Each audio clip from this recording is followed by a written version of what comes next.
Hi everyone, today we will talk about how to solve Facebook ID verification.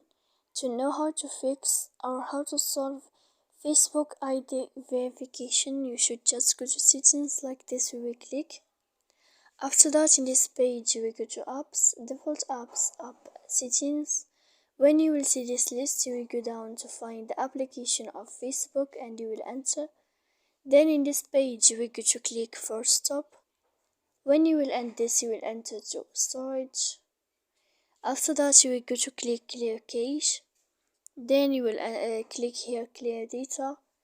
And when you will end all this stuff here, as you see, you can turn off your phone. So please don't forget to support us by like and subscribe.